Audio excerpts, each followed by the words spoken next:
Hello, everybody. Well, a disparate world, inequality, and poverty. In this video, I will talk about the difference in inequality that exists in the world and how COVID-19 increased this difference between families and social classes. According to the newspaper El País, as a result of the COVID-19 pandemic, the country foresees 10% increases in poverty by 2020, equivalent to 3 million people. Welfare payment. Almost a third of Peru's population cannot cover their basic needs. This has been reported by the National Institute of Statistics and Informatics, INEI. The pandemic increased poverty by 10 percentage points, pushing 3 million new poor into precariousness. The data confirms something that was seen since May last year, when tens of thousands left the cities where they earned their living to return to the countryside where they wouldn't have to pay rent. Today, there are 10 million poor people in the Indian country. News. According to the newspaper Gestión, following the influence of COVID-19 nowadays on the Peruvian economy, studies show that 6 out of 10 Peruvians are or could be at a poverty level. Socioeconomic levels in Peru. In Peru, 34% of population currently belongs to class E, which is considered the lower class.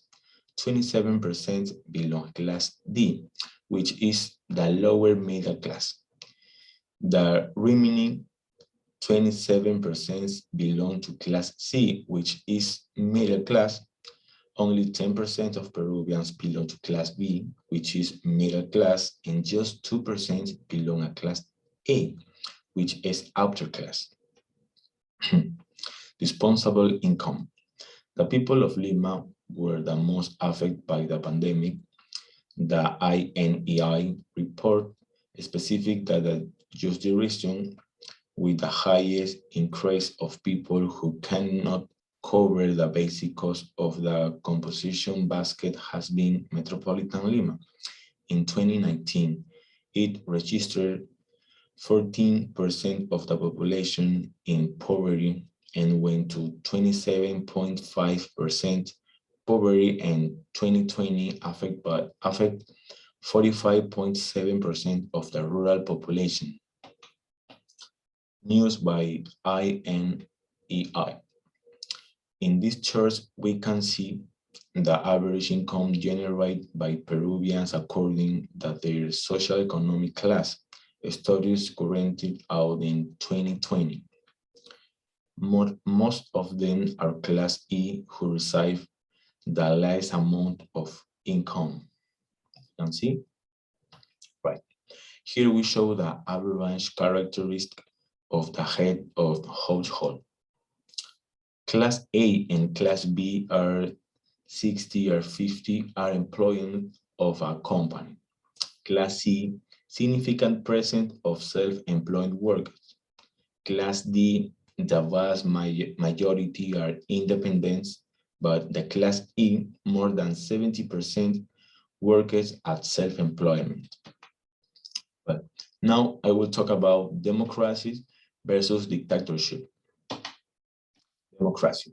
Democracy is a political system in which government is governed under the control of public opinion, which not only serves to judge the conduct of politicians and rules, but is concretion of the public space in which common sentence and the general will are constructed. Why is democracy ideal? Well, when living in a state of democracy and freedom of expression, an environment of justice and equality is generated, always working in favor of and for the benefit of the community, which generates a greatest social development and therefore also economic development. Dictatorship. In this political regimen that by force or violence concentrates all power in one person or in one group or organization and represent human rights and individual freedoms. What is autocracy? Autocracy is a system of government which centers power and decision-making in a single figure. In this system of government, the ruler has no obligation to answer for his action before any type of control or political and social mechanism. What are the consequences of the dictatorship? The consequences of dictatorship rule are unpredictable. Usually, these governments are responsible for massive loss of life and persecution, torture, and silencing.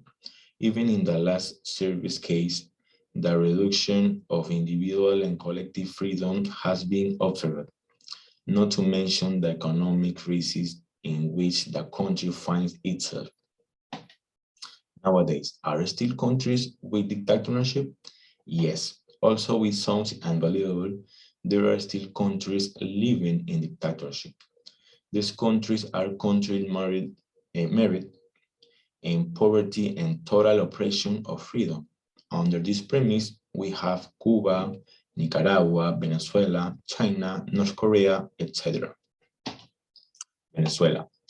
Venezuela is immersed in the most serious economic crisis even faced by any Latin American country in modern history. In the last 4 years, the Venezuelan economy has accumulated a drop in GDP of close to 40% in a shortage that not only affect companies due to the absence of supplies, raw materials, and imported products. A standard of living in Venezuela. Just in 2 years between 2015 and 2016, 10 million people were far below the poverty level, and according to the project INEQUALITY, almost 80% of households were in poverty at the end of 2016. This figure has increased considerably over these years. What do I think about this case? Well, I believe that the dictatorship and autodemocracy have been proven to only generate poverty and oppression within the countries where they are applied. Not having the support of the people generates disunity and internal wars within the countries. The only way to help this development of this country is to implement a fully democratic political body that governs according to the true needs of the people, thus can restructure itself as a nation. That's all for me. Thank you.